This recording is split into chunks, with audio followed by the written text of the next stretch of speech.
Bismillahirrahmanirrahim. Assalamualaikum warahmatullahi wabarakatuh. Alhamdulillahi rabbil alamin. Wal aqibatu lil muttaqin. Fala udwana illa 'alal zalimin. Assalatu wassalamu ala tammanil akmalani 'ala al-mab'uthi rahmatal alamin. Wa ala alihi wa sahbihi wa man tabi'ahum bi ihsanin ila yaumiddin, amma ba'd. Ikhwatal iman, para pemirsa TV Roja, para pendengar Radio Roja yang dirahmati Allah Subhanahu wa taala. Alhamdulillah, kita panjatkan puji syukur kepada Allah Jalla wa Ala atas curahan rahmat dan limpah nikmat yang telah Allah karuniakan kepada kita,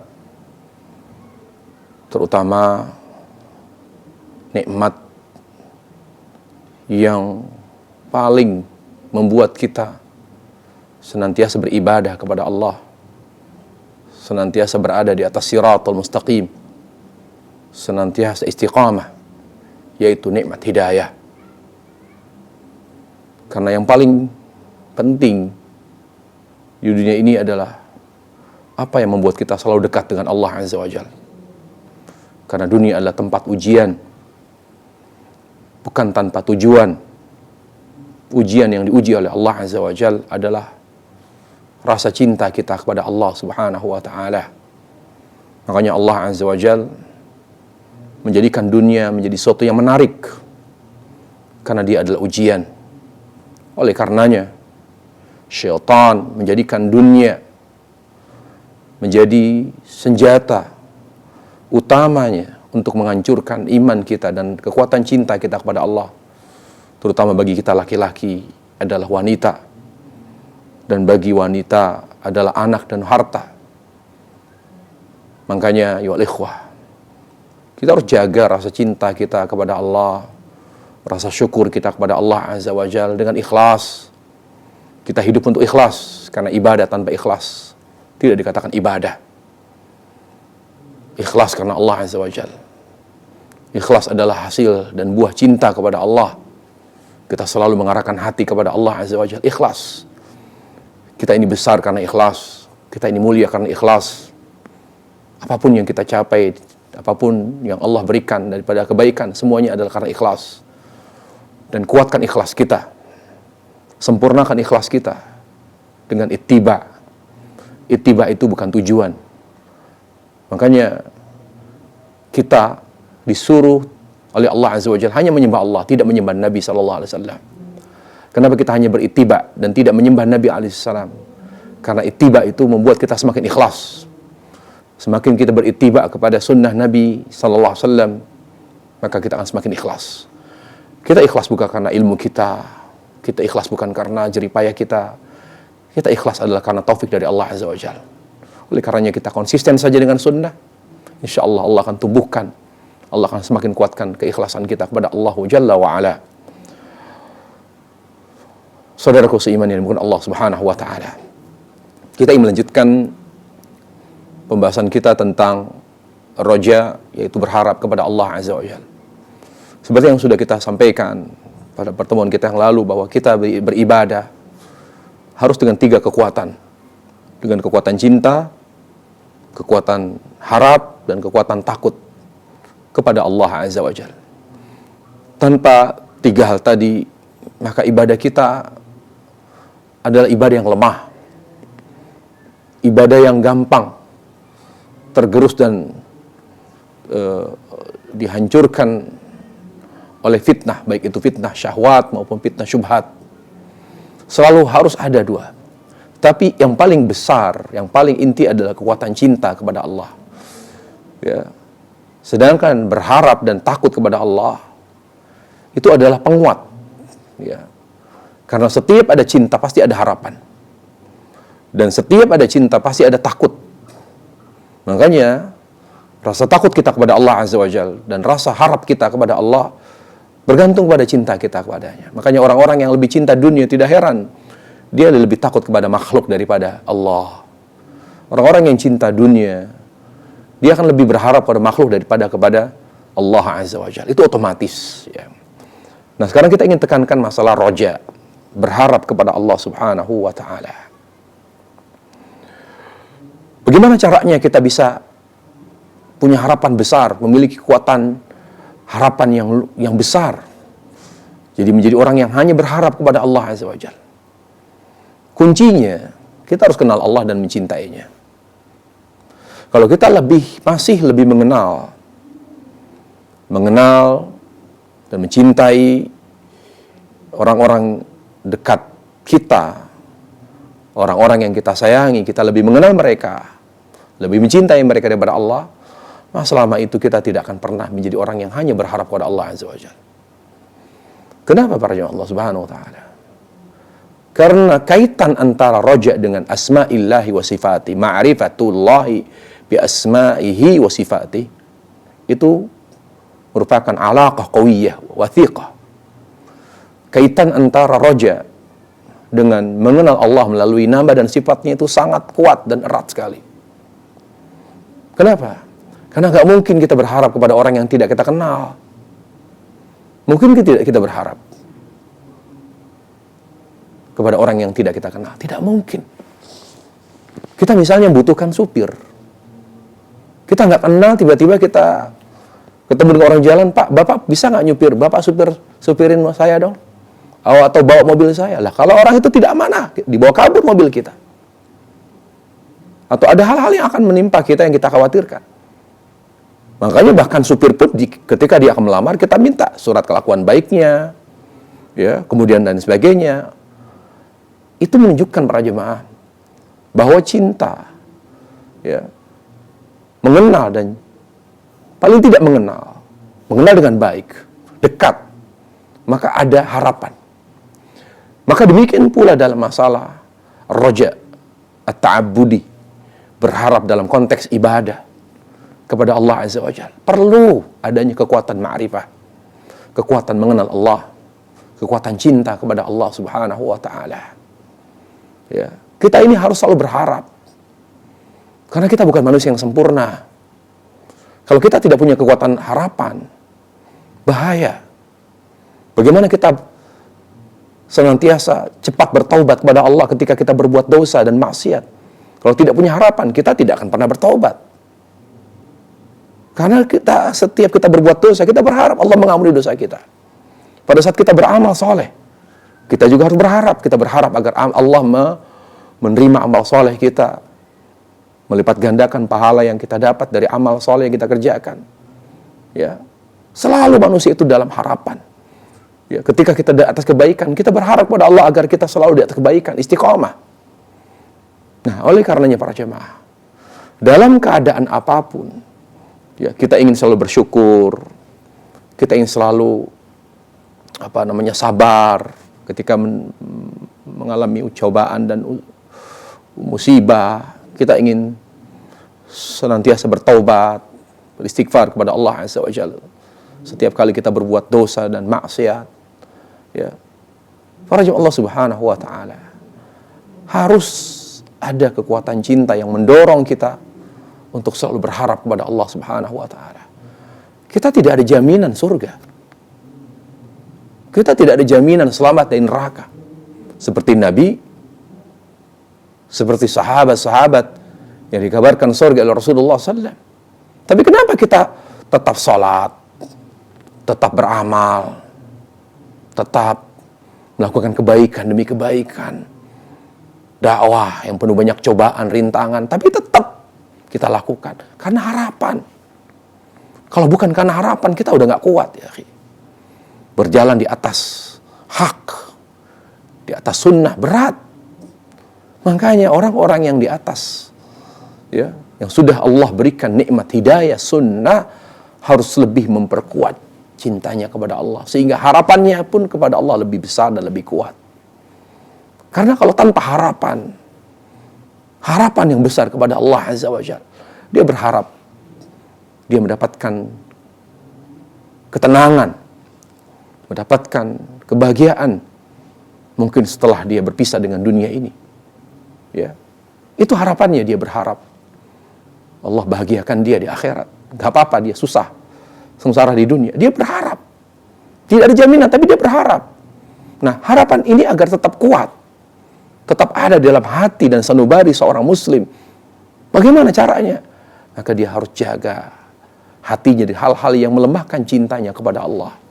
Karena lemah cinta, maka lemah pula harapannya kepada Allah. Lemah cintanya kepada Allah, maka melemah pula rasa takutnya kepada Allah Azza wa Jalla. Saudaraku seiman yang dimuliakan Allah Subhanahu wa taala. Ya.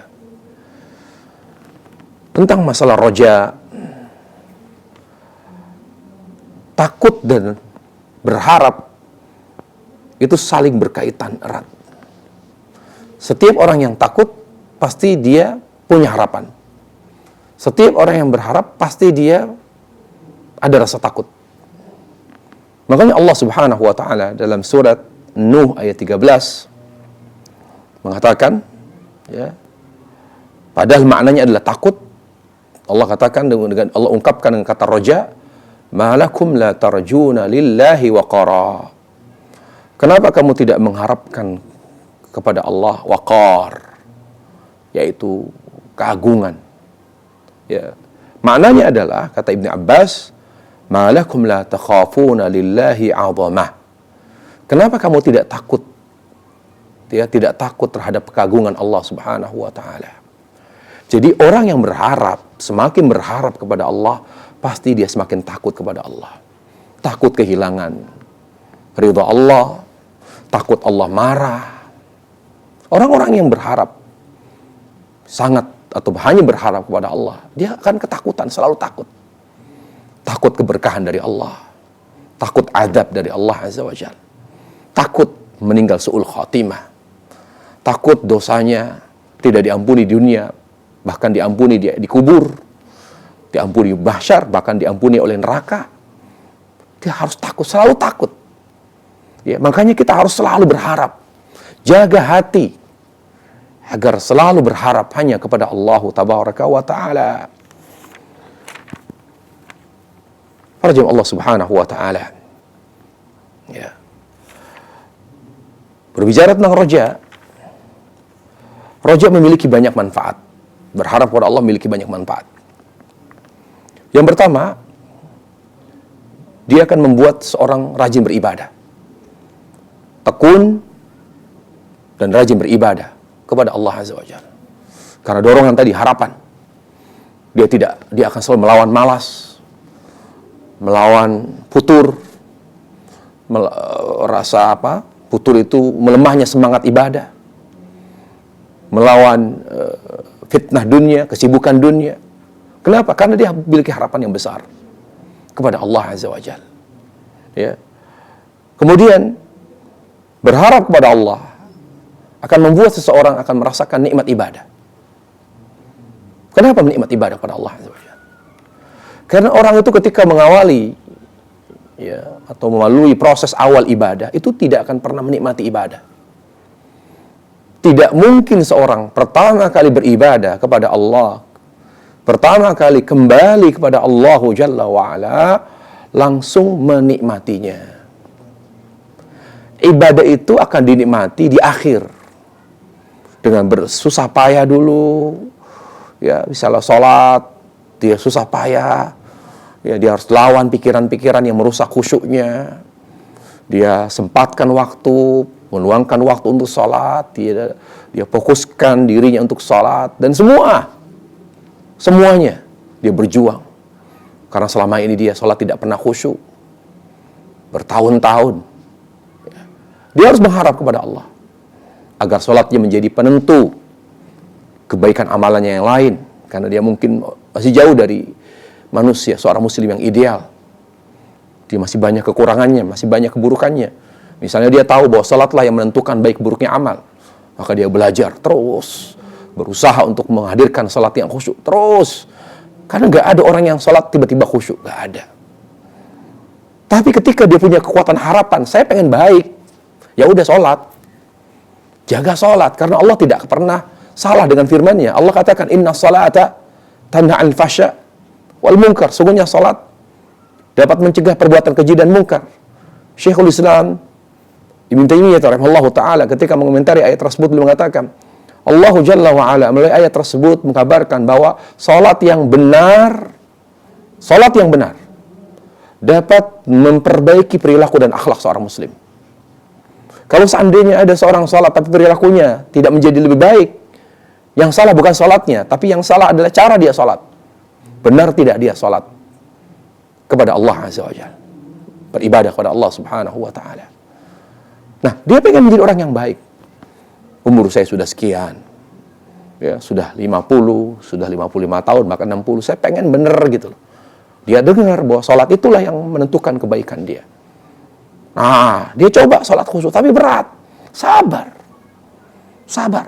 Kalau bukan karena harapan yang besar untuk menjadi orang yang baik, berharap husnul khotimah, ya, berharap Allah mengampuni dosa-dosanya yang selama ini sudah ia sia-siakan umurnya sekian puluh tahun dengan bergelimang maksiat, dia sabar gitu. Nah, pada akhirnya dia akan merasakan nikmatnya sholat, nikmatnya kebaikan, nikmatnya baca Quran. Dulu dia tidak menikmati Quran, dulu dia jauh dari kajian-kajian ilmiah. Kenapa demikian? Ya itu dia punya harapan. Coba tanya orang tua yang ngaji. Saya punya teman atau saya punya sahabat, sudah umurnya sudah 60 tahun ke atas. Wallahi satu hari bisa ngaji sampai lebih dari 4 kali. Saya tanya kenapa? Ustaz, mumpung saya masih punya umur, harapan saya ingin meninggal husnul khotimah. Sudah sekian puluhan tahun saya menyanyiakan umur saya untuk hal-hal yang membuat saya nangis gitu. Karena tahu banyak dosa saya kepada Allah Subhanahu wa ta'ala. Sehingga saya saya selama masih bisa mengejar kesalahan saya, menebus kesalahan saya dengan kajian-kajian, supaya hidup saya tidak penuh dengan kebodohan. Mumpung saya masih ada umur. Jawabannya itu tadi. Mumpung Allah belum panggil saya. Ngaji padahal umurnya Allah. Mungkin saya kalah kali semangatnya sama dia. Kenapa? Kekuatan harapan. Harapan Allah mengampuni dosa dia. Harapan dia bisa menjadi lebih baik di akhir hayatnya. Harapan. Itulah hebatnya roja, ayu alaihi kiram rahimahumullah. Tetapi roja tanpa cinta, roja yang disebut dengan hayalan. Buktikan, karena cinta kita kepada Allah harus terus dibukti dengan mengikuti sunnah. Kenapa sih kita ikut sunnah? Mungkin para pemirsa, para pendengar di sini masih ada kebingungan ya, masih ada pertanyaan. Kenapa sih kita harus ikut sunnah? Sunnah itu jangan-jangan teroris. Sunnah itu jangan-jangan dia adalah sikap mengeksklusifkan diri atau komunitas. Tidak, wallahi. Kita mengikuti tuntunan Nabi sallallahu alaihi wasallam agar kita semakin cinta kepada Allah. Karena tidak ada cara lain untuk menumbuhkan benih-benih cinta di hati kita kecuali dengan mengikuti sunnah Nabi sallallahu alaihi wasallam. Sahabat itu adalah orang-orang yang cinta bukan karena mereka sezaman dengan Nabi. Banyak orang-orang yang sezaman dengan Nabi yang berinteraksi langsung dengan beliau tidak beriman tuh. Apa yang membuat sahabat itu sampai mencintai Allah? Karena mereka betul-betul beriltizam, berpegang teguh dengan sunnah Rasulullah sallallahu alaihi wasallam. Nah, kemudian apalagi manfaat dari para roja? Di mana roja akan membuat dia semakin bersyukur kepada Allah Subhanahu wa ta'ala. Semakin bersyukur karena dia tidak akan pernah puas dengan apa yang telah ia lakukan. Saya berharap tidak ini, harapan saya tidak ini. Kadang-kadang orang ditanya, apa sih harapan besar kamu? Apa sih target utama? Masyaallah muslimin, harapan besar seorang mukmin apa? Menggapai ridha Allah Azza wa Jalla. Dia tidak bangga kalau dia sudah bisa membangun masjid. Dia belum bangga kalau sudah berhasil membangun sekolah pesantren. Belum. Dia belum puas kalau sudah membantu sekian ribu anak yatim, sekian ribu orang miskin. Belum puas dia. Kapan kepuasannya itu terjawab? terpenuhi ketika dia mendapatkan ridha Allah dan bertemu Allah Subhanahu wa taala. Makanya orang yang berharap kepada Allah itu tidak pernah puas dengan apa yang telah ia lakukan. Terus, makanya coba sahabat, tawaduknya insya Allah. Mereka selalu menganggap diri mereka lebih buruk, lebih rendah dibanding yang lain. Itulah gambaran orang-orang yang memiliki kekuatan harapan yang besar kepada Allah Azza wa Jalla. Umar bin Khattab sudah jelas oleh Nabi alaihissalam dijamin surga.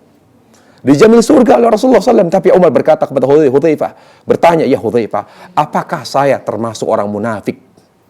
Orang munafik yang Rasul sebut. Subhanallah, Umar bin Khattab. Umar bin Khattab dijamin surga oleh Nabi SAW. Kok masih bisa bertanya kepada Hudzaifah, apakah saya termasuk orang munafik yang dikabarkan oleh Rasul kepadamu? Karena apa? Karena Hudzaifah bin Yaman adalah sahibu sir Rasulullah, adalah pemegang rahasia Rasul. Beliaulah yang tahu siapa orang munafik dan siapa yang bukan orang munafik. Makanya dia bertanya kepada Hudzaifah bin Yaman,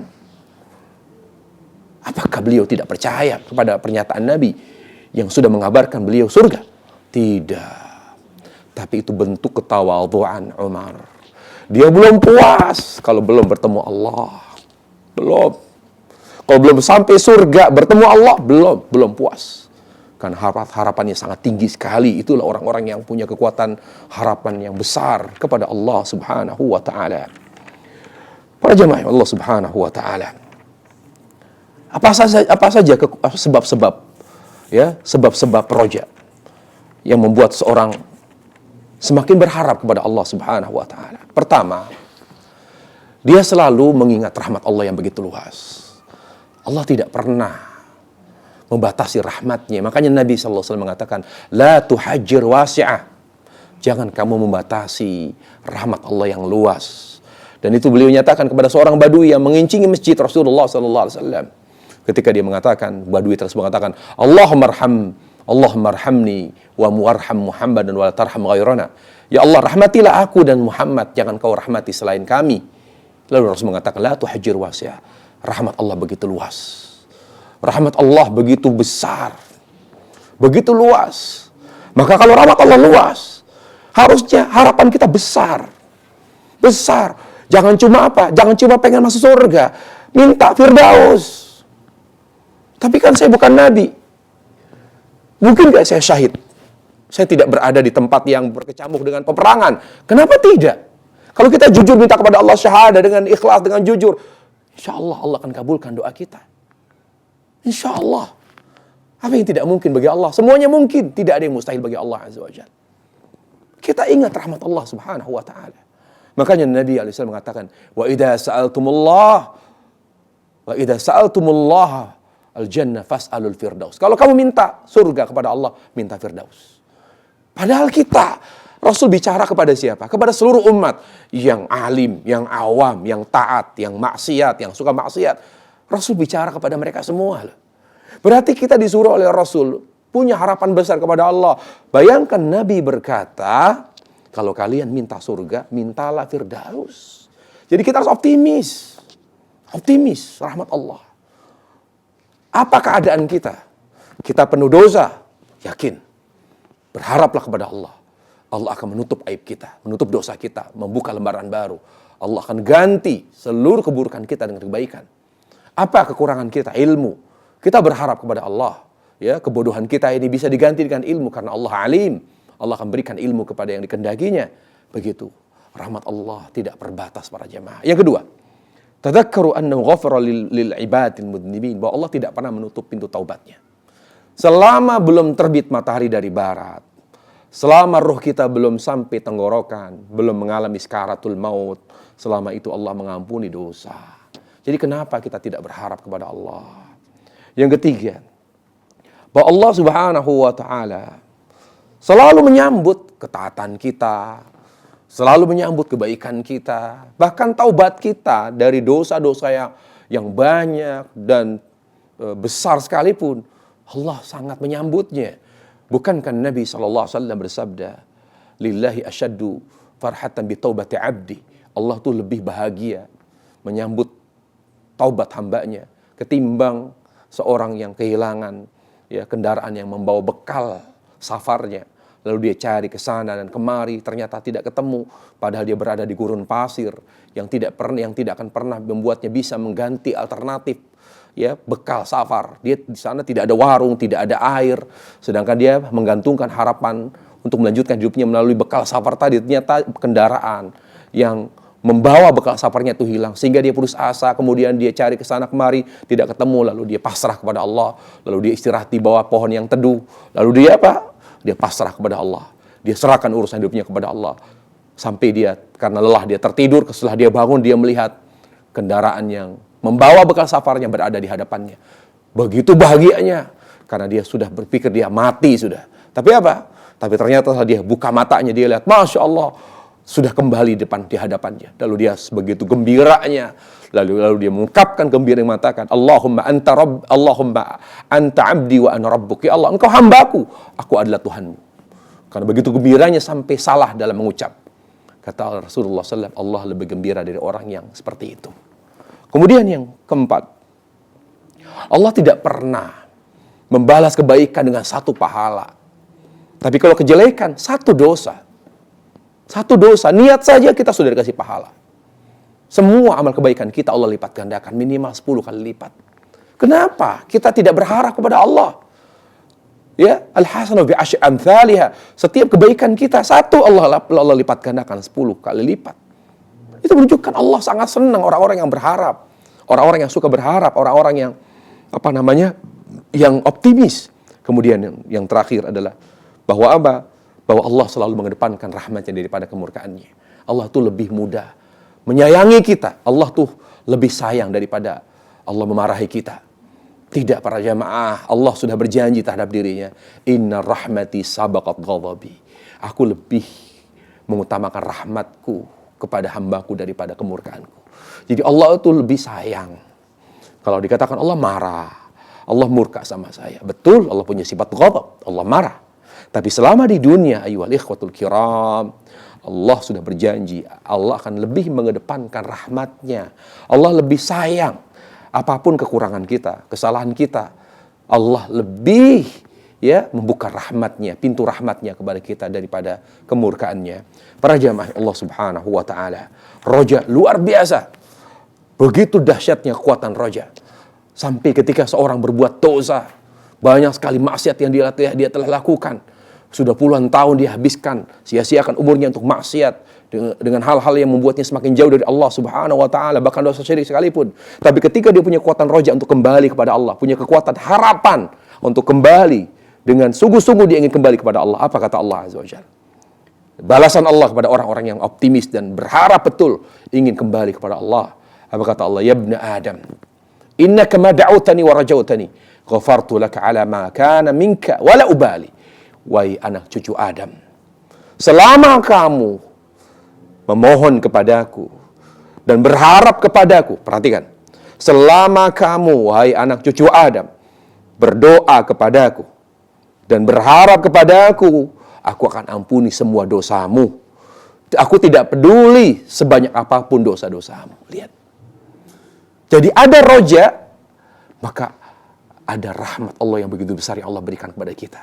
Ma'asyara muslimin, makanya kita kembalilah kepada Allah dengan sunnah, dengan kembali kepada agama yang sesuai dengan tuntunan Nabi SAW, sehingga tumbuh rasa cinta kepada Allah, rasa ridho kita kepada Allah, sehingga tumbuh dari cinta, takut dan harap. Kalau sudah ada harapan dan takut kepada Allah, maka semua kebaikan, semua janji-janji Allah berikan kepada orang yang memiliki rasa cinta yang jujur, dengan senantiasa mengikuti sunnah. Makanya para jemaah, umur kita isi saja dengan dua, ikhlas dan sunnah. Ikhlas dan sunnah. Dan tidak mungkin orang ikhlas dan mengikuti sunnah kalau tidak punya ilmu. Makanya kita isi umur kita dengan belajar, mengkaji ilmu agama, kemudian amalkan. Maka dengan dua hal tadi, insyaallah ta'ala, kita akan menjadi hamba yang sesuai dengan apa yang Allah harapkan. Senantiasa beribadah dengan cinta, berharap, dan takut kepada Allah subhanahu wa ta'ala. Dan pada akhirnya kita sepanjang hidup kita akan selalu apa? Kita akan selalu berbaik sangka kepada Allah. Wallahi, orang yang nikmat hatinya, tenang jiwanya adalah orang yang selalu berbaik sangka kepada Allah dalam keadaan apapun. Wallahi, beban hidup menjadi ringan ketika kita selalu berbaik sangka kepada Allah Subhanahu wa taala. Semoga Allah mengampuni dosa-dosa kita semua. Semoga Allah Subhanahu wa taala menebalkan iman kita dan memperkuat rasa cinta kita, rasa takut kita, rasa harap kita kepada Allah Subhanahu wa taala, dan pada akhirnya Allah membahagiakan kita di dunia dan di akhirat. Allahu taala alam. Demikian sesi materi. Semoga masih ada waktu untuk tanya jawab. Kita persilahkan kepada para pemirsa dan para pendengar untuk bertanya, dan saya kembalikan acara kepada moderator. Tafadhal, wallahu a'lam bissawab, wa sallallahu wasallam ala nabi Muhammad wa ala alihi wa sahbihi wasallam, walhamdulillahi rabbil alamin. Nah, Ustaz, jazakumullah khair atas pembahasan materi yang penuh manfaat di sore hari ini. Dan ikhwatal Islam, sebagaimana disampaikan, kita masuk ke sesi tanya jawab. Silakan bagi Anda yang ingin bertanya secara langsung di kesempatan ini dapat menghubungi di 0218236543, atau pertanyaan berupa pesan singkat dapat Anda kirimkan ke nomor 0819896543. Baiklah, satu pertanyaan dari pesan singkat yang sudah masuk. Nah, di sini seorang penanya menyampaikan, Ustaz, bahwa saya selalu berharap keluarga dan masyarakat di kampung saya mendapatkan hidayah sunnah. Karenanya saya terus-menerus mengenalkan dan mendakwahkan sunnah kepada keluarga dan masyarakat di kampung saya. Namun di sisi lain saya takut kepada Allah karena dengan keilmuan saya tentang sunnah yang masih sangat dangkal. Belum lagi dengan celaan-celaan yang saya dapatkan selama saya berdakwah. Sering saya istikharah, apakah dakwah ini harus saya hentikan dan cukuplah hidayah sunnah ini untuk diri saya sendiri dulu? Apa yang terbaik yang harus saya lakukan, Ustaz? Mohon nasihatnya. Barakallahu fikum. Baik. Pertanyaannya sebetulnya bercabang-cabang ya.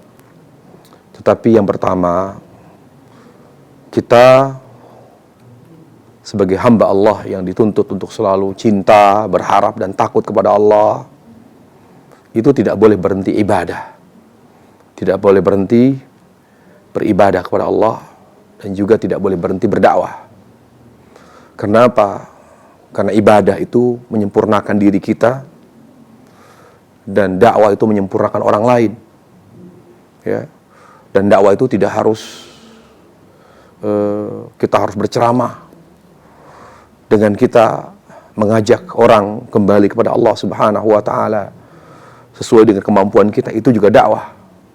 Itu juga dakwah, karena dakwah itu artinya, kata ulama, adalah mengajak manusia kembali kepada Allah dengan iman. Ya. Mungkin kita tidak secara langsung dengan sarana yang lain, dengan media apa gitu, nggak langsung kita ngomong dengan ilmu kita. Karena orang yang berdakwah secara langsung itu harus dengan ilmu. Itu secara mutlak. Karena Allah katakan, "Qul hadhihi sabili adu ilallahi ala basiratin ana wa man ittaba'ani wa subhanallahi wa ma ana minal musyrikin." Katakan, inilah jalanku. Adu ilallah. Ya, jalanku yaitu jalan yang identik dengan dakwah. Dakwah kepada siapa? Dakwah hanya kepada Allah. Tidak menyeru kepada kelompok, tidak menyeru kepada hizb, tidak menyeru kepada apapun, tapi kepada Allah. Dan karena Allah ala basiratin ana, yang dilandasi oleh ilmu. Jadi kalau dakwah dengan ilmu, ya. Tetapi ketika kita memiliki keterbatasan ilmu, kan berarti kita tidak boleh berdakwah. Dakwah sesuai dengan kemampuan ilmu kita, sesuai dengan kapasitas ilmu kita, ya. Jadi kita harus sabar, dan berdakwah dengan hikmah. Pertama, kita harus berdakwah tidak boleh lebih dari ilmu kita. Apa yang kita tahu, ya, kita sampaikan. Kemudian, jadilah kita orang yang kreatif. Karena hikmah itu masuk dalam hal tersebut. Apa nih yang kira-kira orang kampung ini senang, tertarik berdakwah sunnah?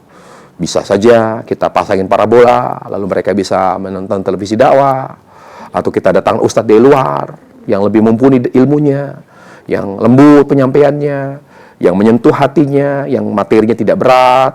Gak harus antum yang ceramah, gak harus antum yang menyampaikan dakwah kajian, gak harus. Biarkan ustadz-ustadz dari luar ceritakan keadaan di sana gini. Ustadz, tolong sampaikan materi ini karena mereka sangat butuhkan ini, terutama masalah tauhid, karena mereka masih jauh dari tauhid, ya, mereka nggak ngerti sama sekali. Tolong Ustadz sampaikan gini, mereka itu orangnya begini. Jadi begitu, ya, datangkan ustadz-ustadz atau apa begitu, ya. Kemudian juga mungkin minta tolong dengan ikhwan-ikhwan yang ada yang lain di situ, kalau ada misalnya ta'awun, ya, saling bantu-bantu untuk menyebarkan dakwah di kampung misalnya, seperti itu. Pokoknya kita tidak boleh berhenti berdakwah. Tidak boleh berhenti berdakwah. Karena apa? Seorang muslim itu punya ambisi untuk menyelamatkan orang dari api neraka. Liyahdiyallahu bika rajulan khairun laka min humrun na'am. Engkau memberikan seorang manusia hidayah, mengajak manusia kembali kepada Allah, itu lebih baik daripada seekor onta merah. Jadi kita itu harus menjadi seorang yang menjadi sebab hidayah manusia, ya, menjadi sebab hidayah manusia. Nah, apakah saya harus berhenti sementara ilmu saya terbatas? Di samping itu saya mendapat celaan. Dakwah sunnah itu harus dicela, karena dakwah sunnah dakwah yang banyak tidak disukai oleh manusia. Jangankan kita, Nabi saja kata Waraqah bin Naufal, tidaklah seorang mendapatkan ini dari namusul akbar kecuali dia akan dimusuhi dan diusir. Itu Nabi loh, diusir dan dimusuhi. Maka orang yang kembali kepada Allah dengan sunnah, dengan agama yang sesuai dengan tuntunan Nabi sallallahu alaihi wasallam, pasti dia akan dimusuhi. Pasti dia akan dimusuhi. Tetapi sebelum kita menerima permusuhan, kebencian masyarakat yang kita dakwai, periksa dulu diri kita. Sudahkah kita berakhlak ketika mendakwai mereka? Sudahkah kita bersosial dengan mereka? Jangan-jangan mereka benci dengan kita karena kita jaga jarak. Karena kita tidak pernah berinteraksi dengan mereka, bersosialisasi dengan mereka, bermuamalah dengan mereka. Jangan-jangan akhlak kita yang kurang bagus. Kita hanya tahu, kita menyampaikan ini hak, ini batil, ini bid'ah, ini sunnah, ini syirik, ini tauhid. Tapi kita tidak pernah memikat hati mereka dengan keteladanan. Ma'asyarul muslimin. Dakwah itu tidak harus dengan ilmu. Ya, dakwahlah dengan perilaku. Makanya Nabi alaihissalam, kenapa beliau berhasil? Karena beliau berdakwah dengan apa? Beliau tidak berdakwah dengan ilmu, ya, beliau dakwah dengan akhlak. Jadi dakwah, ilmu dan dipraktekkan. Ya, dakwah dengan ilmu dan praktek. Makanya ketika Nabi ditanya atau Rasul Aisyah ditanya tentang akhlak Rasul, kana khuluquhul Quran, bahwa akhlak Rasul Al-Quran. Artinya apa? Beliau mendakwai manusia dengan akhlak, dengan keteladanan. Dia contohin dulu, ya, dengan akhlak. Karena manusia itu akan terpikat hatinya oleh orang yang berakhlak. Makanya Nabi alaihissalam bersabda, innakum lan tas'un nasa bi husnil khuluq, innakum lan tas'un nasa bi amwalikum, ya, wala bi amwalikum walakin tas'uhum bi husnil khuluq wa bastil wajah. Kalian tidak bisa memikat hati manusia dengan apa? Dengan harta kalian, dengan uang kalian. Tapi kalian bisa memikat hati manusia dengan akhlak yang baik. Apakah Anda sudah memberikan contoh? Sudah menjadi orang yang teladan? Menjadi figur, contoh? Kalau sudah, ya, kita sudah berdakwah dengan baik, sudah berikhtiar, kita sudah menyampaikan semua dengan ilmu, kita sudah maksimal. Maka setelah itu, kalau memang hasilnya tidak sesuai harapan, ingat yang menentukan hasil bukan kita, tapi Allah Azza wa Jalla. Kewajiban kita hanya beribadah dan bertawakal kepada Allah Subhanahu wa Ta'ala. Tapi jangan ada istilah berhenti berdakwah. Tugas kita menyampaikan, bukan mendatangkan atau mendapatkan hasil yang sesuai dengan harapan. Tidak. Hasil itu urusan Allah. Tugas kita menyampaikan apa yang harus kita sampaikan daripada agama Allah. Adapun hasil, serahkan kepada Allah Subhanahu wa Ta'ala. Nah. Baik, Ustaz, jazakumullahu khairan atas jawaban yang telah disampaikan. Berikutnya kita akan membuka kesempatan untuk para pendengar maupun pemirsa yang ingin bertanya secara langsung melalui line telepon kami 0218236543. Kita angkat. Silakan. Halo. Assalamualaikum Ustaz. Waalaikumsalam warahmatullahi. Dengan siapa atau dari mana, Ibu? Dari Arni Depok. Silakan di Depok. Ibu Ani, silakan, Ibu. Mau tanya itu mengenai buku-buku ajaran Sayyid Qutb itu bid'ah atau sesat atau ahlu sunnah gitu. Kurang jelas Ibu suaranya. Sayyid Qutb. Buku-buku berkenaan dengan Sayyid Qutb. Itu apa sesat atau gimana? Sebab ada yang bilang sebagian begitu, gitu. Ada yang Ibu ada pertanyaan yang lebih penting, Bu, daripada pertanyaan itu? Nggak ada tuh, saya ingin tahu. Iya, terima kasih atas interaksinya di sore hari ini, Ibu, ya. Jazakumullah khair. Ustaz. Baik, saya melihat tidak semua pertanyaan saya perlu jawab, ya. Tapi kalau memang itu memang dianggap penting, saya akan jawab. Tetapi saya melihat untuk saat ini kita belum perlu menjawab pertanyaan tersebut, gitu ya. Sebaiknya Ibu tadi SMS saya atau telepon saya atau WhatsApp saya tentang pertanyaan yang Ibu tanya tadi, saya akan jawab insya Allah. Nah, Ustaz, barakallahu fikum. Baik, ikhwatal Islam, berikutnya masih di layanan telepon untuk para pendengar maupun pemirsa yang ingin bertanya secara langsung. Tentunya untuk Anda yang ingin bertanya dapat menyampaikan pertanyaan sesuai dengan pembahasan kita di sore hari ini. Nah, silakan. Kita sapa kembali. Halo. Iya, silakan. Halo. Nah, Assalamualaikum. Waalaikumsalam. Baik, sebelum kita lanjutkan, Bapak dikecilkan terlebih dahulu volume radio atau televisinya, Pak. Boleh. Baik, dengan siapa, di mana? Dengan Ilham, Pak, di Sumatera Utara. Nah, Masya Allah, silakan Pak Ilham. Saya mau nanya, Ustadz, mungkin agak apa ya, sini di masjid kami di sini ada kuburan di dalam masjid itu, Pak. Ustadz. Jadi sebagian ulama di sini mengatakan tidak sah sholat di masjid raya ini, tapi sebagian ulama yang lain yang mengurus masjid yang di dalamnya ada kuburan mengatakan sholat di masjid ini tetap sah. Kalau orang mengatakan masjid di sini tidak sah karena ada kuburan, berarti sholat umat Islam yang di Madinah juga tidak sah. Baik, cukup pertanyaannya. Jadi, iya itu pertanyaannya. Jadi saya kurang pas. Saya rasa yang disampaikan Ustadz kalau memang dia menyamakan masjid sini dengan Masjid Nabawi. Baik. Gitu loh, Ustaz. Baik, ditunggu penjelasan Ustaz ya. Iya. Jazakumullah khair. Baik, Ustaz. Baik. Tentang kuburan yang ada di masjid. Tidak mungkin itu terlarang kecuali ada larangan dari Allah dan Rasulnya Shallallahu Alaihi Wasallam. Karena yang berhak melarang hanya Allah Rasulnya. Itu menjadi masalah ketika ada larangan. Kalau tidak ada larangan, kita tidak boleh mempermasalahkan. Dan Nabi alaihissalam mempermasalahkan hal tersebut. Dan beliau sampaikan hal tersebut menjelang kematian beliau, salawatullahi wasallam alaih. Beliau bersabda, la'natullahi al-yahud, ittakhadu kubur anbiya'ihim masajid. Allah laknat Yahudi dan Nasrani yang mengkeramatkan kuburan para nabi-nabi mereka.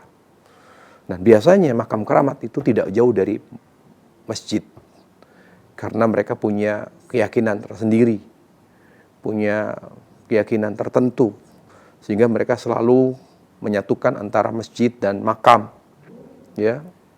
Karena dianggap bahwa orang-orang soleh itu punya kedudukan khusus di Allah Subhanahu wa taala sehingga dimakamkan di masjid, begitu. Nah, karena Nabi mempermasalahkan hal tersebut. Oleh karenanya kita harus mengikuti Nabi Sallallahu Alaihi Wasallam. Ya, kita tidak boleh mempertanyakan kenapa, gitu. Sikap kita adalah mengikuti dan taat kepada Nabi Sallallahu Alaihi Wasallam. Karena tidak mungkin Rasul mempermasalahkan kecuali itu bermudarat bagi kita. Nah, memang para ulama ketika membahas tentang sholat di masjid yang ada kuburannya. Nah, itu nanti ada konsekuensi hukum di sana, kaitan hukum.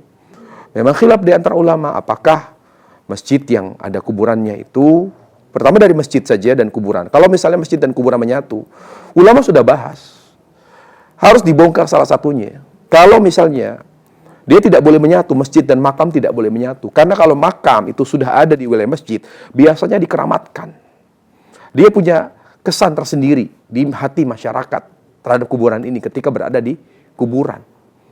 Dan ada kemungkinan untuk terjadinya kesyirikan. Makanya ada namanya saddan lidariyah.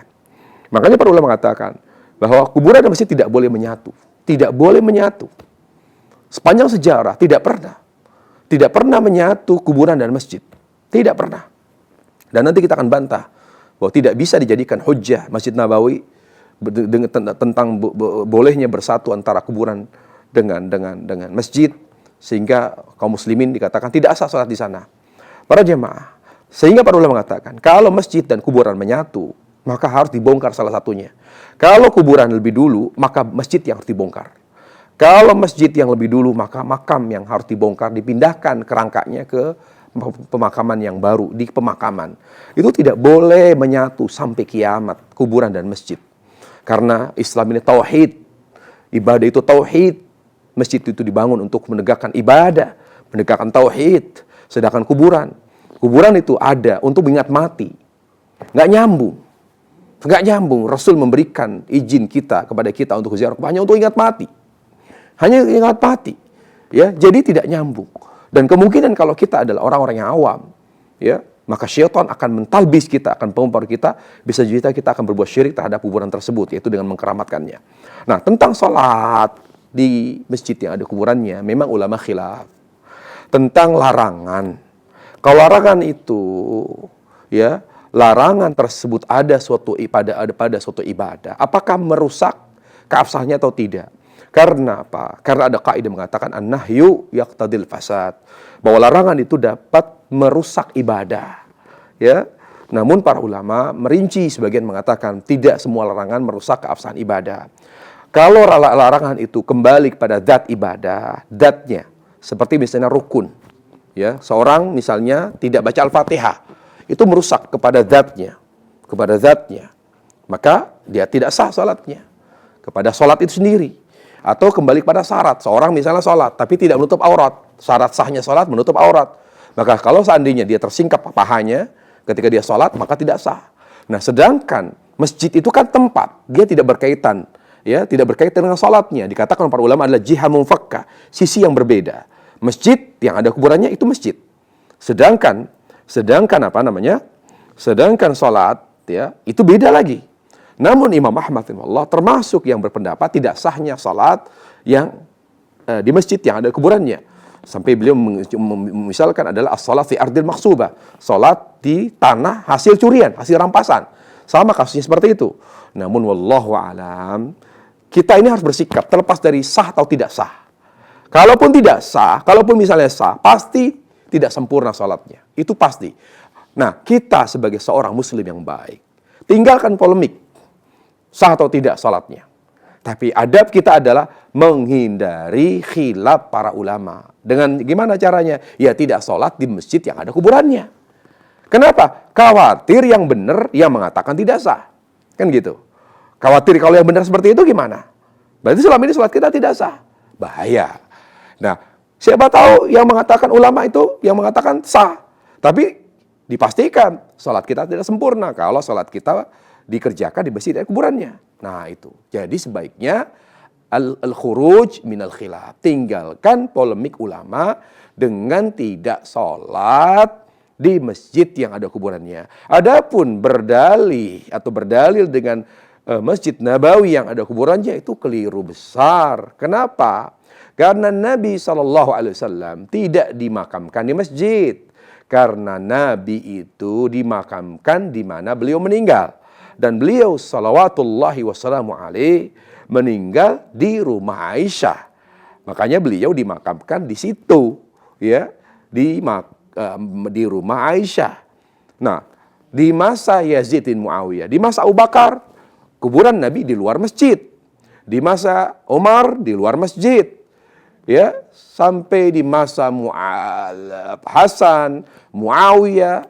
Nah, di masa anaknya Yazid bin Muawiyah, barulah beliau, ya, ingin memperluas, sebelumnya diperluas ke arah, ya, yang lain selama tidak mengarah ke masjid. Karena pasti kalau mengarah ke masjid, mengarah ke kuburan, pasti kuburan akan masuk ke masjid. Makanya dihindari oleh Abu Bakar, Umar dan Uthman pada saat melakukan perluasan masjid. Tapi di masa Yazid Muawiyah, beliau mengeluarkan suatu kebijakan memperluas Masjid Nabawi sampai ke arah makam Rasul SAW, yang di saat itu sudah ada makam Abu Bakar dan makam Umar. Namun pada saat beliau mengeluarkan keputusan melakukan perluasan Masjid Nabawi dengan memasukkan makam Rasul, Abu Bakar dan Umar, namun diingkari oleh para ulama. Kenapa? Karena Yazid mengatakan, saya bukan untuk memasukkan kuburan, tapi ingin memperluas. Karena daya tampungnya sudah tidak cukup ya, karena begitu banyak kaum muslimin yang datang ke Masjid Nabawi, sehingga beliau dengan terpaksa, dengan pertimbangan, tetapi diingkari. Dan masyhur, ulama yang paling mengingkari kebijakan Yazid bin Muawiyah memasukkan kuburan Nabi Abu Bakar dan Umar ke dalam Masjid Nabawi adalah Sa'id bin Musayyib. Jadi Nabi tidak dimakamkan di masjid, beliau dimakamkan di rumah Aisyah radhiyallahu anha. Jadi ketika sekarang sudah ada di dalam masjid, itu bukan dengan sengaja, tapi karena memang ada pertimbangan. Toh itu pun dijaga, ditutup dengan tembok, dinding, besi, ada petugas. Sekarang kalau makam-makam yang ada di Indonesia gimana? Kalau ada makam keramat, dijagain nggak? Malah dikasih jalan, ada kuncennya. Ya kan, dipersilakan, mau doa silakan, mau tawasul silakan, mau istiqomah silakan, mau berbuat apapun malah dipersilakan, malah dikomersilkan. Ini enggak betul seperti itu. Wallahu taala alam. Nah, Ustaz, jazakumullahu khairan atas jawaban dan juga penjelasannya. Semoga bermanfaat untuk penanya dan juga tentunya kaum muslimin yang lainnya. Masih tersisa waktu beberapa menit sebelum menjelang waktu maghrib. Cukup untuk kita bacakan satu pertanyaan dari pesan singkat. Berikut dari Sumatera, hamba Allah bertanya, Ustaz, masa lalu saya yang penuh berlumur dosa hingga saya mendapatkan hukuman atau azab di dunia ini, yakni berupa penyakit yang tak dapat disembuhkan, ya beliau menyebutkan tersebut, dan tidak ada obatnya. Apakah itu pertanda bahwa dosa saya tidak terampuni, Ustaz? Tapi setelah saya diberi penyakit ini, saya juga diberi hidayah sunnah yang sekarang sedang saya perdalami. Kemudian apakah penyakit yang saya derita ini adalah sebuah cobaan atau hukuman, dan mohon doa serta nasihatnya. Nah, semoga Allah Subhanahu wa taala menyembuhkan penyakitnya. Semoga Allah Subhanahu wa taala menguatkan imannya dalam menghadapi ujian yang berat tersebut. Ya akhi, apa yang dialami oleh seorang mukmin selama memiliki iman, senang, susah, salah, itu ujian. Ujian dari Allah Azza wa Jalla. Penyakit, termasuk penyakit yang tidak bisa disembuhkan sekalipun, dia adalah ujian juga hukuman. Hukuman. Tapi Allah tidak, ya. Tapi kalau orang yang tidak punya iman, apa yang menimpa, penderitaan yang menimpanya itu azab. Tapi seorang yang beriman, yang muslim, apa yang menimpanya itu adalah ujian juga hukuman. Dan hukuman itu justru bukti rahmat Allah Subhanahu wa ta'ala. Ketika Allah Jalla wa ala menghukum kita karena dosa kita, berarti Allah sayang. Allah Subhanahu wa ta'ala sayang. Kenapa Allah sayang dengan menghukum kita dengan penyakit, dengan musibah? Supaya kita tidak perlu dihapus dosa kita di kubur. Supaya kita tidak bertemu dengan adab kubur. Allah hapus dosa kita di dunia dengan musibah. Makanya penghapus dosa itu 4. Taubat, istighfar, ya, taubat, istighfar, amal soleh, musibah. Nah, kalau 3 ini tidak bisa diharapkan, taubat kita tidak begitu baik, istighfar kita juga, amal soleh juga kita sangat minim, maka Allah, ya, menuangkan rahmatnya kepada kita melalui musibah. Dengan apa? Dengan ditimpakan musibah, termasuk musibah penyakit yang tidak bisa disembuhkan sekalipun. Itu berarti Allah sayang. Allah ingin menghapus dosa kita, membersihkan dosa kita. Makanya kewajiban kita adalah berbaik sangkalah kepada Allah. Jangan ada pikiran Allah tidak mengampuni dosa. Tidak betul itu. Selama tidak ada dosa yang tidak Allah ampuni, bahkan syirik sekalipun Allah ampuni. Selama dia bertaubat kepada Allah dengan taubat nasuha, selama dia masih hidup. Yang tidak diampuni dosa syirik ketika dia mati. Dia mati, dia meninggalkan dunia ini, masih membawa dosa syirik. Itu yang tidak Allah ampuni. Tetapi di dunia, dosa syirik sekalipun Allah ampuni. Selama dia bertaubat dan dia masih hidup. Karena Allah menutupin taubat kalau kita sudah sekarat. Kalau kita sudah melihat matahari terbit dari barat, baru Allah tutup pintu taubat. Tapi selama 2 itu tidak kita alami, masih Allah ampuni dosa kita sebesar apapun, sebanyak apapun. Jadi kita harus berbaik sangka kepada Allah. Justru berterima kasihlah, bersyukurlah kepada Allah. Karena Allah menegur kita di dunia dan tidak menegur kita di akhirat. Allah menghapus dosa kita di dunia. Wallahi, penghapusan dosa kita dengan penyakit, dengan musibah, itu jauh lebih ringan daripada musibah barzakh, daripada azab akhirat jauh lebih ringan. Makanya Allah Jalla wa'ala ketika mencintai hambanya, maka Allah akan timpakan kepadanya musibah yang bertubi-tubi. Seraya Nabi SAW bersabda, "Idza ahabballahu 'abda ibtala." Kalau Allah sudah mencintai hambanya, maka Allah akan timpakan kepadanya musibah yang berat dan bertubi-tubi. Kenapa musibah itu menjadi bukti cinta Allah? Supaya Allah menghapus dosa kita di dunia. Sampai Nabi mengatakan, hatta yalqallaha wa laysa ali khati'ah, sehingga dia meninggalkan dunia tidak membawa dosa. Lalu dia masuk liang kubur, dia tinggal menikmati nikmat kubur.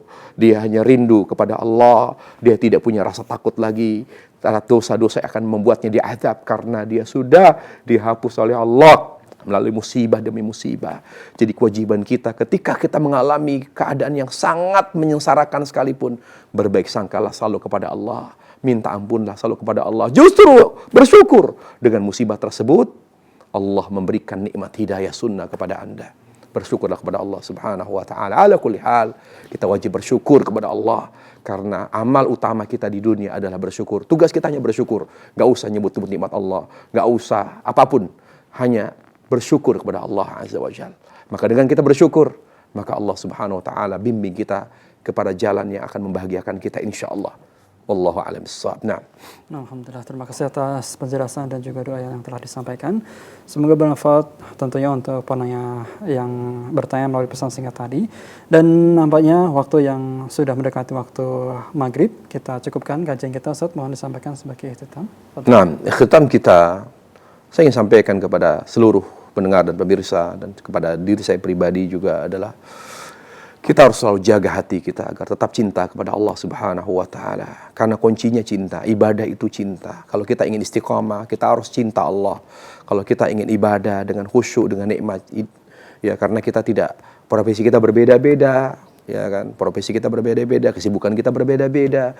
Orang boleh kaya, orang boleh jadi dokter, orang boleh jadi ustadz, orang boleh jadi ini, kesibukannya berbeda-beda. Tetapi satu kekuatan yang harus ada pada diri kita semua, cinta Allah Subhanahu wa ta'ala. Makanya kita harus jaga hati ini dari dunia. Makanya Rasul mengatakan, "Izat anid dunya yuhibbukallah." Bersikap zuhudlah kamu terhadap dunia, ini saya Allah akan mencintaimu. Jadi jangan kita jadikan dunia sebagai tujuan. Jangan hancur hati kita. Sudah tidak berfungsi lagi dengan baik. Nggak bisa cinta Allah, nggak bisa berharap, nggak takut lagi. Kita akan porak-poranda iman kita. Udah nggak jelas hidup kita, nggak terarah. Kenapa? Karena kita biarkan dunia masuk ke dalam hati kita. Kita jadikan dunia segalanya bagi kita. Tidak. Kita tinggal di dunia untuk kita tinggal di dunia untuk mencari bekal akhirat. Kita tinggal di dunia untuk untuk merantau, bukan untuk tinggal selamanya. Kita tinggal di dunia, kita berada di dunia untuk merantau, untuk tinggal sementara, ya, untuk mengungsi, untuk mengasingkan diri, dan kita harus kembali. Nah, kembali dengan apa para jamaah? Kembali dengan cinta kepada Allah. Makanya jaga hati ini, karena hati inilah yang akan tetap membuat kita selalu nikmat di sini dan di akhirat. Kenapa? Karena surga, dunia, dan akhirat sama, kata Ibnu Qayyim. Surga dunia apa? Cinta Allah.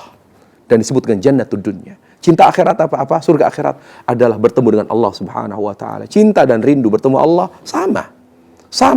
Nah, arsy-nya Allah di dunia hati. Ketika kita selalu mencintai Allah, makanya para jemaah Allah Subhanahu wa ta'ala, bagaimana kita selalu cinta, takut, ya, dan berharap hanya kepada Allah Subhanahu wa ta'ala sesuai dengan keadaan hidup yang kita lalui, maka kita harus jaga ikhlas. Kemudian jangan melakukan apapun kecuali yang sesuai dengan tuntunan sahabat Rasulullah. Dalam keadaan fitnah sekalipun, saya katakan dalam keadaan fitnah, misalnya dalam keadaan pemimpin kita yang banyak membohongi kita, mengkhianati kita, jangan gegabah. Jangan gegabah dengan bertindak dengan tindakan yang tidak ada tuntunan dari sahabat Rasulullah. Walaupun kita menghadapi orang-orang yang menista Al-Quran sekalipun, jangan gegabah bertindak. Ambil tindakan yang sesuai dengan tuntunan sahabat Rasulullah. Karena semua itu kalau kita mengacu kepada tuntunan sahabat akan membuat kita membuat kita semakin cinta kepada Allah. Kalau kita sudah cinta, maka Allah cinta kepada kita. Kalau Allah sudah cinta kepada kita, Allah akan bimbing kita. Kita ini lemah. Kita ini bodoh. Yang membuat kita di atas kebaikan, di atas maslahat itu Allah. Wa ma taufiqi illa billah. Yang membimbing saya kepada kebaikan hanya Allah. Dengan cara kita tetap di atas tuntunan sahabat Rasulullah. Maka dengan demikian insya Allah kita akan selalu mengimbangi cinta, berharap, takut. Jangan tinggalkan sahabat ya saudaraku. Allah. Jangan tinggalkan sahabat. Jangan cuma kita nyebut-nyebut sahabat, tahu namanya. Tapi kita tinggalkan petunjuknya. Karena wallahi dengan kita berpegang teguh dengan petunjuk sahabat, fitnah itu akan melemah. Fitnah itu akan bahkan mati. Kita tidak akan takut ancaman musuh, ancaman apa, tidak takut. Allah akan selalu bersama kita. La yadhurhum in tattaqu in tasbiru wa tattaqu la yadhurhum kaidum syai'a. Kalau kita bertakwa dan kalau kita sabar terus berpegang teguh dengan petunjuk sahabat, maka tidak akan ada yang bisa membahayakan kita insyaallah. Dan semuanya itu akan membuat kita semakin terus beribadah sampai kita bertemu Rasul di telaga beliau salawatullahi wassalamu alaihi, sampai kita bertemu Allah Subhanahu wa taala. Demikian ikhtitam yang saya ingin berikan kepada pemirsa dan para pendengar ya, yang mudah-mudahan itu bermanfaat. Wallahu taala alam. Wa sallallahu wasallam wa baraka ala nabiyina Muhammad wa ala alihi wa sahbihi wasallam. Walhamdulillahirabbil alamin.